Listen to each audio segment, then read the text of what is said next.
Hi, it's Dr. Noel Williams, Optimal Health Associates in Oklahoma City. It's April 1st, 2020. It's my nightly COVID-19 update. It's April Fool's Day. I don't really have anything funny to report, or I didn't do any April Fool's Day jokes. I have a feeling it was kind of a lull this year to an extent.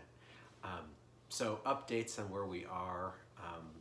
There's now 215,000 cases in the United States. There's 5,100 deaths reported, which is a pretty big number. We had 1,200 deaths just today in the United States to take the lead in the world, and it's just beginning. Oklahoma's at 719 cases and 23 deaths. Let's talk about Oklahoma first for a second. Oklahoma is such an interesting state. We've done about the least number of tests per capita.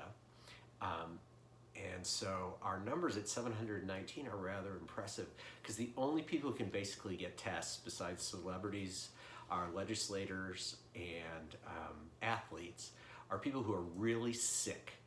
I mean, the denial rate for COVID testing here is amazing, and I'll kind of use the current system as an example. We had a patient who tried to come in yesterday and got caught in the process, not like caught, but noticed they could be sick with a cold or flu. And so the process for them is we gave them a sheet from the state health department where we faxed a sheet into the state health department, with the patient's name and number. They would then eventually call the patient and then take a history, which is the same thing I talked about a month ago. And then if they thought the patient made the cut for testing, which basically means they're over 65, they have a tremendous amount of comorbidities, or they're a healthcare provider, and generally if they've had a formal exposure, or they're incredibly sick, then maybe they'll get tested. But the whole thing is they make that decision, then they'll send you to the secret drive-up testing center in our state, which again, the criteria to get to is so impossible. So the 719 people we have represent a very subset of COVID people. They're people who have been sick and obviously highly likely to have COVID. And we've dismissed and not tested thousands and thousands and thousands and thousands of other people because we didn't have the tests. And so at this point, if we have 719 people in the state, and our numbers are starting to do this, we probably have now a minimum of 6,000 or 7,000 and up to 10,000 to 12,000. Because remember, a lot of the people who got it early weren't tested at all. There's been clearly a variety of people who've died from COVID who were never tested or tested after their deaths in the last several weeks. So the numbers that we're seeing are very, very minimal because we've failed as a state to provide any sort of reasonable health care, and not at the private physician or at the university physician level, at the state health department and the leadership in our state government level, because no one fought for us and no one tried to get ahead on this back in February and then in early March. And again, I would emphasize, I did talk to the state epidemiologist, not the head one, but one of them, and they clearly back then had very limited options and had no plan to correct it. And as we've clearly seen with Governor Stitt suggesting safety in place instead of shelter in place, which is a total waste of time, we will probably be the last state to go to shelter in place. So I do want to talk about a group, Save Our State. It's led by a teacher in Tulsa named Nate Morris. That would be a very good group to consider joining. It's a Facebook group? It's a Facebook group, thank you. He's really agitating on a political level against what the governor's been doing and his complete and total failure. And again, I'm just observing. It's a judgment call for me. He has failed our state. He continues to fail our state. And a lot of the deaths that are going to occur here need to be laid on his doorstep and the Oklahoma State Health Department for not stepping up. Now, thankfully, on the other hand, Our hospital systems, a lot, I think 9 or 10,000 people saw the post I did this morning showing our hospital status. It's amazing. The doctors are doing fantastic. The hospital administrators are doing great. I had a physician call me today with a great story. I had talked to him several weeks ago about Plaquenil. He had been in a position where he had to care for a severely ill COVID patient. He's a subspecialist physician who does very excellent critical care stuff. And the patient had chronic renal failure, on dialysis, older, infected with COVID, developed the massive heart failure that can happen. And there was a measure they did, which is the BNP, and it was over 99,000. It was off the scale. It's the highest one he's ever seen or even heard about. So she's in florid congestive heart failure. She's doing terrible. And he thought about the Plaquenil. He presented it to the team. The team presented it to the infectious disease doctors. And this is what makes Oklahoma great, because this is one of the first patients they're having to treat who's sick. And they circled the wagons. They went through the process of trying to do some research and decided we're going for it. And they did. And I don't know. And he says, I don't know if this fixed her, but we thought she was gonna die.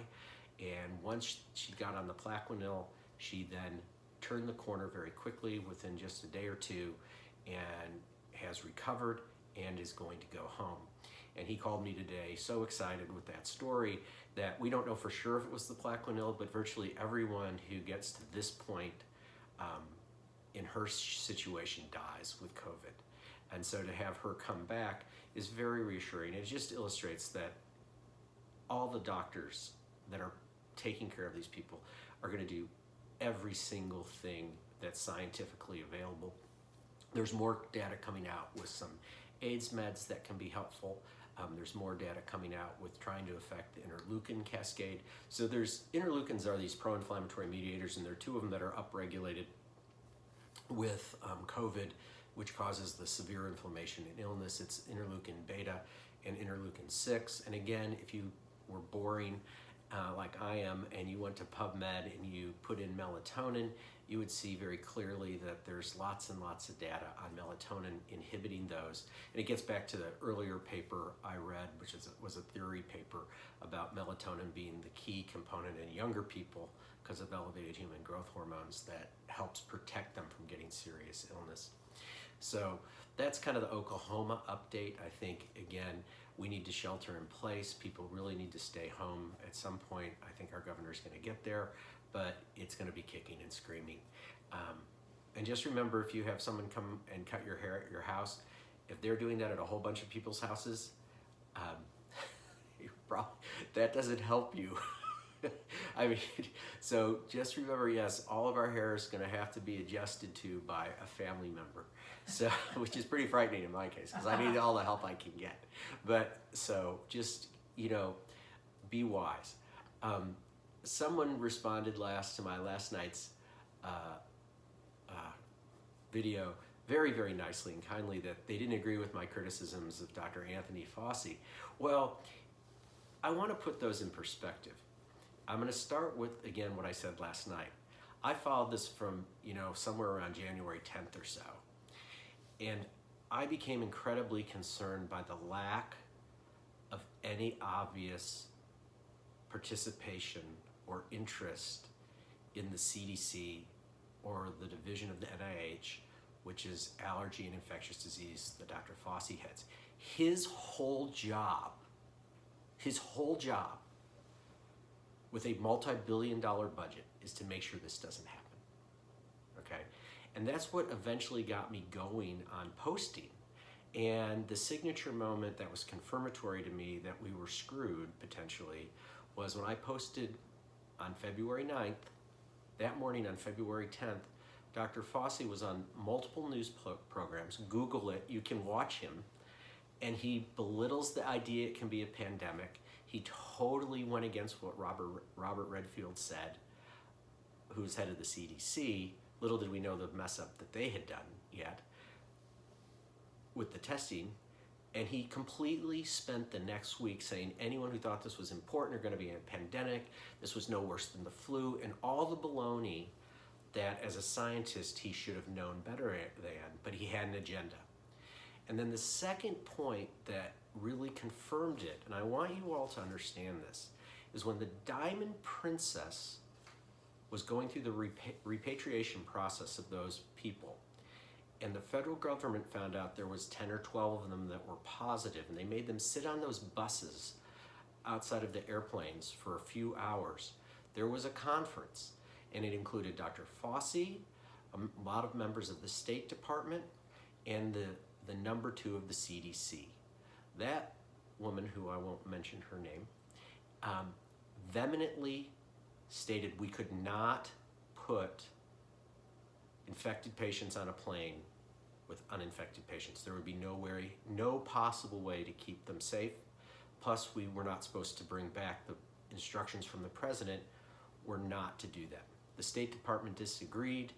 When it went to Dr. Fauci for the science and a vote, and again, this is documented, he said, well, he on one hand supported the CDC person, but he would not take a stand against those patients that were infected, or those passengers that were infected being placed with the uninfected, so putting all of their lives at risk, nor the fact that we weren't set up to bring infected people back to the United States yet, which also was because he hadn't done his job. And so if you look then at March 1st, how many people in the country were infected, it was 7. It's April 1st, it's 215,000. He's failed. And as the death rate goes up, you have to understand that. It was his job. And I could give more examples, but I won't. Now let's go back to some more positive things. The Oklahoma Medical Research Foundation, Sonny Wilkinson, who's like their vice executive something or other, has been sending out a few emails, which I've gotten. Oklahoma Medical Research Foundation is going to probably be our savior for testing. They are repurposing a very scalar better DNA testing machine that can run 383 COVID tests in just a very short period of time and only use 10% of the amount of reagents compared to the normal COVID testing. So the bottleneck of having all these tests and having to wait 8 to 10 days to get the results in our state, which is amazing since practically no one else is having to deal with that except us, is going to get resolved because of OMRF. Those people are the best. They have some literature coming out on plaquenil and zinc and its role for COVID-19, which I've been talking a lot about. And they have many more things that they're doing. And Dr. Prescott, their head, I believe it's Robert Prescott. They're, again, another group of Oklahoma researchers and physicians who are just completely stepping up to the plate. So that's all really good stuff. We're at 13 minutes and 25 seconds. I've rambled. So I will update you all tomorrow. You really need to shelter in place. If we actually get any testing done, we'll be well over 1,000 patients documented here in the next day or two. And in the United States, we'll probably hit 300,000 people by today's Wednesday, probably by no later than Saturday, maybe even Friday. And we're probably going to hit 10,000 deaths by Saturday. So it's really turning into the real deal. So be safe, be careful. And I am working on finding out what kind of material for masks. I've reached out to someone at Integris, an executive, and he's working on it and has a contact for that information. So as soon as I get that, I will post it. Take care and good night.